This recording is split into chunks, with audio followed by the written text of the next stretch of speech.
जो पहला चैप्टर है हम पढ़ते हैं वही है सिंपल स्ट्रेस एंड स्ट्रेन। इसमें आप क्या पढ़ते हो, different types of axial loads पढ़ते हो, राइट। जैसे हर एक सेक्शन में आपने देखा होगा कि इसमें P लग रहा है, इसमें 2P लग रहा है, इसमें 3P लग रहा है, राइट।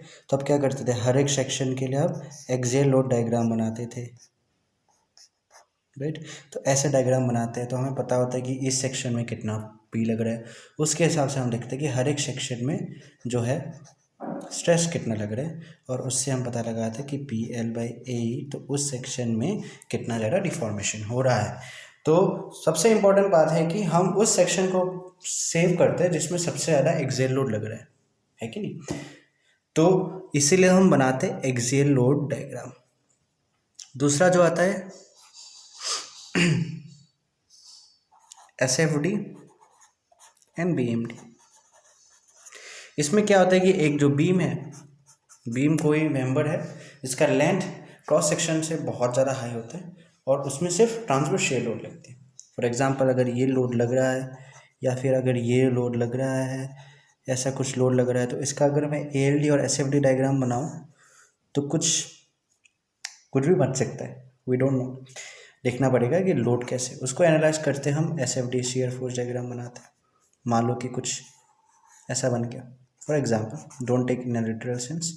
और ये अगर BMD बनाता हूँ, मान लो कि कुछ ऐसा हो गया, सॉरी, ये कुछ ऐसा होगा और ये कुछ,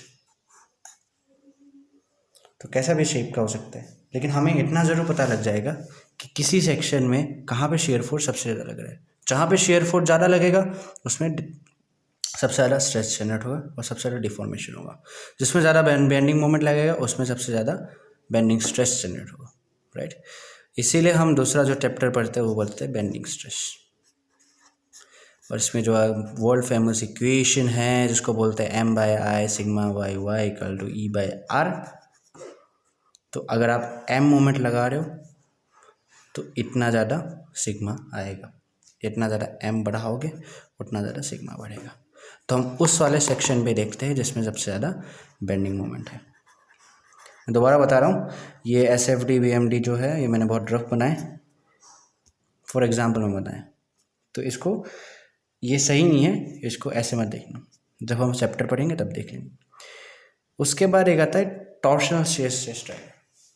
अब क्या है कि ऐसा कोई बीम है जिसमें अलग अलग जगह पे अलग अलग टॉर्क लग रहा है, जैसे इसमें T1 लग रहा है, इसमें T2 लग रहा है, T3 लग रहा है, तो उसके कॉरस्पॉन्डिंग हम टॉर्क डायग्राम बनाते हैं, राइट।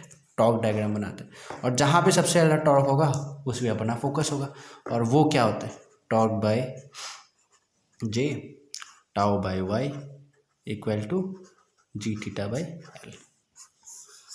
तो बेसिकली अगर आप टाउ बढ़ाओगे, सॉरी टॉर्क बढ़ाओगे तो टाउ ज़्यादा मुड़ेगा वो। तो इसमें हम टॉर्शन देखते हैं, उसके साथ हम टॉर्शन का स्ट्रेस भी देख लेते हैं। अब क्या होता है, कभी कभी ऐसा होता है कि हर एक ही क्रॉस सेक्शन में अलग अलग टाइप के लोग साइमल्टेनियसली एक्ट करने लग जाते हैं। तो उस केस में ये इक्वेशन जो मैंने डिराइव की है ये मैं तभी लगा सकता हूँ जब प्योर टॉर्शन हो रहा हो, प्योर बेंडिंग हो रहा हो, समझ रहे हो, प्योर एक्सियल लोड लग रहा हो। लेकिन अगर ऐसा नहीं होता है तो हमें एक चैप्टर का सहारा लेना पड़ेगा जिसका नाम है कंपाउंड स्ट्रेस एंड स्ट्रेन। वो हमें बताएगी अगर किसी भी लोड में मान लो कि सिग्मा x लग रहा है, सिग्मा y लग रहा है, तो किसी भी एंगल पे कितना ज़्यादा होगा, ये cos2θ plus tau xy sin2θ sigma theta.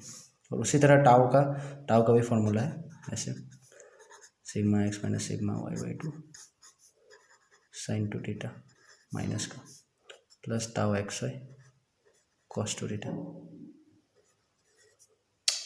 तो हमें पता लगा किसी भी थीटा एंगल पे कितना ज़्यादा स्ट्रेस जनरेट हो रहा है, और जिस थीटा एंगल पे सबसे ज़्यादा स्ट्रेस जनरेट होगा उसको हम सेव करेंगे। उसके लिए अलग अलग कंसेप्ट है, फिर हम उसको आगे बढ़ते हैं, राइट। उसके बाद ये जो स्ट्रेस जनरेट हो रहा है इसके वजह से कुछ एनर्जी स्टोर होती है आपकी मेंबर में, तो उसको हम पढ़ते हैं स्ट्रेन एनर्जी वाले चैप्टर में, स्ट्रेन एनर्जी, राइट। तो ये बेसिकली बनाया गया है कि किसी अलग अलग, आपने देखा होगा अलग अलग लोड की वजह से अलग अलग प्रॉपर्टी, अलग अलग इफेक्ट आ रही है, और उस इफेक्ट की वजह से हम क्या करते हैं कि अलग अलग diagram, axial load diagram, shear force diagram, bending moment diagram, torsional diagram, ये सब बनाते हैं। उनके वजह से जो स्ट्रेस जनरेट होता है वो हम पढ़ते हैं, बेंडिंग स्ट्रेस वाला अलग ही चैप्टर है ना। और अगर को किसी भी क्रॉस सेक्शन में साइमल्टेनियसली अलग अलग टाइप के स्ट्रेस जनरेट हो रही है तो उसके लिए हम एक अलग चैप्टर का हेल्प लेते हैं जिसको बोलते हैं कंपाउंड स्ट्रेस। और उसके बाद हम सेव करने के लिए उसमें अलग अलग थ्योरीज लगाते हैं जिसको बोलते हैं थ्योरीज ऑफ फेलियर। इसमें हम लगाते हैं जैसे principal, maximum principal stress theory, maximum principal strain theory, maximum distortion energy theory, maximum strain energy theory, नहीं मैक्सिमम शेयर स्ट्रेस थ्योरी, और थ्योरीज ऑफ फेलियर लगा के हम उस मेंबर को सेव करने की कोशिश करते हैं। और एनर्जी में हम देखते हैं कि कितना ज़्यादा एनर्जी वो मेंबर स्टोर कर पा रहा है। तो दिस इज़ हाउ बेसिक सेंट्रो मटेरियल कोर्स इज डिज़ाइन, ताकि अगर कोई भी लोड आपके मेंबर में लग रहा हो तो उसका आप डिज़ायर्ड इफेक्ट निकाल सको और उससे आप उस मेंबर को सेव कर सको, राइट। अगले चैप्टर से, अगले टाइम से हम स्टार्ट करेंगे पहला चैप्टर, जो भी चैप्टर आप लोग बोलोगे या फिर जो भी मुझे इंपॉर्टेंट लगे वो मैं स्टार्ट करूँगा। Thank you sir.